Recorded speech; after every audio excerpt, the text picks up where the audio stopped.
বিশ্ববিদ্যালয়ে ফের বিতর্ক। রাষ্ট্রবিজ্ঞান বিভাগের অধ্যাপকের বিরুদ্ধে আর্থিক প্রতারণার অভিযোগ। রায়গঞ্জ বিশ্ববিদ্যালয় ঘিরে ফের একবার বিতর্ক। এবারে অভিযোগের আঙুল উঠল রাষ্ট্রবিজ্ঞান বিভাগের অধ্যাপক সিদ্দিক আলম বেগের বিরুদ্ধে। অভিযোগ, সরকারি প্রকল্পে বরাদ্দ টাকা ব্যক্তিগত কাজে ব্যবহার করেছেন তিনি। বিশ্ববিদ্যালয় সূত্রে জানা গিয়েছে, 2023 সালে পূর্বতন উপাচার্যের আমলে একটি নির্দিষ্ট প্রকল্পের জন্য 50,000 টাকা বরাদ্দ করা হয়েছিল। অভিযোগ, সেই অর্থ দিয়ে অধ্যাপক সিদ্দিক আলম বেগ ব্যক্তিগত ব্যবহারের জন্য একটি ল্যাপটপ কেনেন। তবে সেই ল্যাপটপটি কোনো দিনই বিভাগীয় কাজে ব্যবহার করা হয়নি। ঘটনা প্রকাশ্যে আসতে বিশ্ববিদ্যালয় চত্বর থেকে শুরু করে প্রশাসনিক মহলে শোরগোল পড়ে গিয়েছে। সংবাদ মাধ্যমের মুখোমুখি হয়ে অভিযোগের বিষয়টি স্বীকার করেছেন বর্তমান উপাচার্য দীপক রায়। যদিও এই অভিযোগের বিষয়ে অধ্যাপক সিদ্দিক আলম বেগের কোনো প্রতিক্রিয়া এখনও পাওয়া যায়নি। ঘটনা পরিপ্রেক্ষিতে বিশ্ববিদ্যালয় মহলে নানা প্রশ্ন উঠতে শুরু করেছে। সরকারি বরাদ্দের টাকা কিভাবে এভাবে ব্যক্তিগত কাজে ব্যবহার হলো তা নিয়ে ইতিমধ্যেই শুরু হয়েছে তদন্তের জল্পনা। এই বিষয়ে রায়গঞ্জ বিশ্ববিদ্যালয়ের ফাইন্যান্স অফিসার শঙ্কর ঘরাই বলেন, 2023 সালের প্রজেক্টে অধ্যাপক সিদ্দিক আলম বেগ যে টাকা খরচ করেছেন তিনি তার বিল দিয়েছেন, কিন্তু কর্তৃপক্ষ এখনও সেই বিল অ্যাকসেপ্ট করতে পারেনি। এই বিষয়ে পুঙ্খানুপুঙ্খ তথ্য যাচাইয়ের কাজ চলছে। তবে সিদ্দিক আলম বেগ ল্যাপটপ কেন কিনেছেন কিংবা কেন তা বিভাগে আনেননি তার বিষয়টি এই বিভাগের বিভাগীয় প্রধানই বলতে পারবেন। রেজিগনেশনটা যদি বলেন। আমার নাম শঙ্কর ঘোড়াই, আমি finance officer Raiganj university.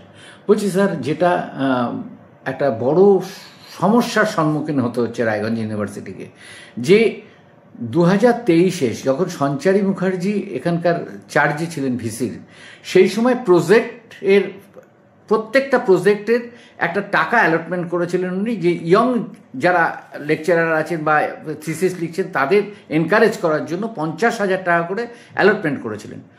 Siddique Alam বেগ 50,000 টাকা তিনি নিয়েছেন এবং তিনি একজন অধ্যাপক হয়ে তিনি নিজে সই করেছেন 2 জায়গায়। তিনি অ্যাপ্রুভ করেছেন তিনিই নিজে সই করে।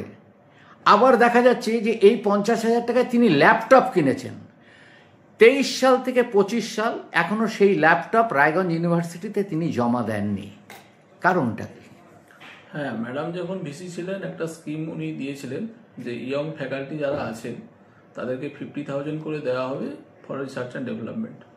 তো সেটা যার কথা আপনি বললেন যে ডক্টর সিদ্দিক আলম বেগ, এবং অ্যাট দ্য সেম টাইম আমরা একটা গাইডলাইন্সও দিয়ে দিয়েছিলাম যে এই টাকাটা কিভাবে খরচা করা যাবে, ফিনান্সিয়াল গাইডলাইন্স। কিন্তু সেই গাইডলাইনটা কি তিনি মেনেছেন? হ্যাঁ, এবারে কিছুদিন পরে যখন প্রজেক্টটা প্রায় 6 মাসের মতো ভ্যালিডিটি ছিল, তো অনেকে একটু পরেও দিয়েছেন, যাই হোক, তো উনি জমা দিয়েছেন, একটা সাবমিশন উনি করেছেন, একটা বিলও দিয়েছেন, এবং সেই বিলের এগেনস্টে কিছু ফাইন্যান্স থেকে কোয়ারিও ওনার কাছে 2-3 বার গিয়েছে। উনি ওনার মতো করে রিপ্লাই দিয়েছেন, কিন্তু অথরিটি এখনও সেই কোয়ারিগুলোকে কনসিডার করে বিলটাকে অ্যাডজাস্ট করতে পারেন, সেই জন্য অ্যাডভান্সটা ওনার নামে এখনো পড়ে রয়েছে। কিন্তু এই যে 53,244 টাকা একটা ল্যাপটপ, এইখানে তো কোনো রকম ল্যাপটপ বা কম্পিউটার কেনার কোনো ছিল না, কথাই ছিল না। যেটা সঞ্চারী মুখার্জি যেটা প্রজেক্ট পারপাস ইউজ করেছিলেন, যে বিভিন্ন ইয়ং জেনারেশনের সমস্ত ছেলে মেয়েদেরকে তাদেরকে ট্যুরে নিয়ে যাওয়া, তাদের বইপত্র অ্যাসেসরিজ কেনা, কোনো একটা প্রজেক্টের কাজে কোনো দরকার পড়লো সেখানে কিছু ইকুইপমেন্ট কেনা। কিন্তু হঠাৎ করে উনি একটা ল্যাপটপ কিনে বসলেন, যেটা কারোর বোধগম্য নয় যে সেই ল্যাপটপটা ওনার ছাড়া আদার্স কোনো স্টুডেন্ট ইউজ করতে পেরেছে বলে। না, উনি তো ধরুন হিউম্যানিটিস ডিপার্টমেন্টে আছেন, ওখানে তো কেমিক্যাল কিংবা অন্য কিছু লাগে না, তো রিসার্চ পারপাসে উনি হয়তো কিনেছেন, কিন্তু সেটা অথরিটিকে না জানিয়ে। সেটা কি পার্সোনাল ইউজ করতে পারে? না, সেটা অবভিয়াসলি পার্সোনাল ইউজের জন্য নয়, অফিসিয়াল ইউজই করতে হবে, স্টুডেন্টদের করতে হবে। তাহলে যদি সেটাই হয়, তাহলে উনি কেন জানালেন না যে আমি একটা ল্যাপটপ কিনেছি, এটা ইউনিভার্সিটিরই, এবং তিনি এখনো পর্যন্ত কেন হ্যান্ড ওভার করলেন না? হ্যান্ড ওভারের ব্যাপারটা আমি ঠিক জানি না, এটা ডিপার্টমেন্টাল এইচওডি বলতে পারবেন। তো উনি একটা বিল দিয়েছেন যেটা এখনো অথরিটি সেটা অ্যাকসেপ্ট করেনি। তো এইরকম ভাবে স্যার আপনার উপরেও তো একটা প্রেশার আসছে, যে বিগত দিনে আমরা দেখেছি যে প্রচুর টাকা এই অধ্যাপকরা অ্যাডভান্স নিয়ে রেখেছিলেন। আপনি আসার পরে সেটা অনেকটা মুকুব করেছেন, কিন্তু এখনো পর্যন্ত যে টাকা রয়েছে সেই টাকার পরিমাণও কম নয়। হ্যাঁ, আমরা অনেকটাই ছিল, আমরা টিচারদের হেল্প নিয়ে বিভিন্ন রকম মিটিং করে অ্যাওয়ারনেস প্রোগ্রাম করে আমরা একটা ফিনান্সিয়াল ডিসিপ্লিন ইউনিভার্সিটিতে আনার আপ্রাণ চেষ্টা করছি, এবং ওনারা খুবই হেল্প করছেন, এবং আমরা হোপফুল কি একটা জায়গাতে আমরা আনতে পারবো। অলরেডি আমরা অনেকটা ইমপ্রুভ করতে পেরেছি, ঠিক আছে, আপনি দেখবেন যে টেন্ডারিং থেকে শুরু করে বিভিন্ন যে ফিনান্সিয়াল ডিসিপ্লিন আমরা কিন্তু ইউনিভার্সিটিতে অ্যাজ পার গভর্নমেন্ট রুল পুরো মেনেই চলছি। ঠিক আছে, আগে যা হওয়ার হয়ে গেছে, আগে কি হয়েছে না হয়েছে সেসব বিষয়ে যাচ্ছি না, বাট আমরা চেষ্টা করছি এটাকে একটা ট্র্যাকের মধ্যে আনা এবং অনেকটা কন্ট্রোলে এসে গেছে।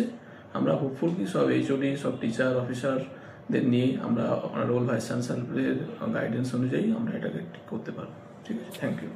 কে যেটা সবচেয়ে একটা মূল বিষয় উঠে আসছে সেটা হচ্ছে সিদ্দিক আলম বেগ, যিনি ফিলোসফির অধ্যাপক। তিনি 2023 সালে রায়গঞ্জ ইউনিভার্সিটির তখন সঞ্চারী ম্যাডাম ছিলেন, ভিসি, তার আমলে 50,000 টাকা একটা অ্যালটমেন্ট নিয়েছিলেন। সেই অ্যালটমেন্টে কোনো জায়গায় লেখা ছিল না যে আপনি ল্যাপটপ অথবা কম্পিউটার কিনবেন, সেটা প্রজেক্টের পারপাস খরচ করার জন্য টাকাটা অ্যালটমেন্ট হয়েছিল। অথচ দেখা যাচ্ছে সিদ্দিক আলম বেগ নিজস্ব ল্যাপটপ কিনেছেন, কিনে আজ পর্যন্ত সেই ল্যাপটপ ইউনিভার্সিটিতে রিটার্ন করেননি। এই ব্যাপারে কি বলবেন? সঞ্চারী ম্যাডাম থাকাকালীন একটা প্রত্যেকটা ডিপার্টমেন্টে 50,000 টাকার একটা প্রজেক্ট দেওয়া হয়েছিল এবং সেই ভিত্তিতে সিদ্দিকী আলম বেগ, আমাদের পলিটিক্যাল সায়েন্স ডিপার্টমেন্টের অ্যাসিস্ট্যান্ট প্রফেসর, সে প্রজেক্টটা পেয়েছিল। প্রত্যেক ডিপার্টমেন্টেই একজন করে পেয়েছিলেন এবং সেই ডিপার্টমেন্টের প্রজেক্টে আমরা লক্ষ্য করছি যে 50,000 টাকা উনি খরচ করেছেন সেটা একটা ল্যাপটপ কিনেছেন, কিন্তু সেই ল্যাপটপটা কেনার কথা নয়। প্রজেক্ট বেসিস যে টাকাটা বিভিন্ন ক্ষেত্রে বই কেনা, ফিল্ড ওয়ার্ক ইত্যাদি ক্ষেত্রে যে খরচটা হবে সেই খরচের হিসেব দেওয়ার কথা। এখনো পর্যন্ত সেই হিসেবটা পাইনি। আমি ফিনান্স ব্রাঞ্চে খবর নিয়ে দেখেছি। আমরা পরবর্তীকালে এটা নিয়ে একটু বসে তাকে আমরা চিঠি দেব যে অ্যাজ আর্লি এজ পসিবল সেই খরচের হিসেবটা দিতে হবে। বলছি স্যার, তিনি কি মানে ফিলোসফি না পলিটিক্যাল সায়েন্সের তিনি হেড অফ দি ডিপার্টমেন্ট ছিলেন? না, তাহলে তিনি যদি না থাকে তাহলে তো তার হায়ার অথরিটি ডিন সই করার কথা। তিনি দুই জায়গায় নিজে সিগনেচার করেছেন। না, কোনো অ্যাসিস্ট্যান্ট প্রফেসর ওইভাবে তো সই করতে পারে না। যদি করে থাকেন এটা অবৈধ, কারণ ফরে যখন কেউ হেড থাকেন না তখন পরে ফিজিক্যালি সে সই করতে পারে না, তার স্বাক্ষর সেখানে বৈধ নয়। এক্ষেত্রে তার কতদিনের ইন্টিমেশন দেবেন আপনি যে এই ল্যাপটপটা ফেরত দেওয়ার জন্য? আমরা ইমিডিয়েট বসে আমরা তাকে ইন্টিমেশন দেওয়ার চেষ্টা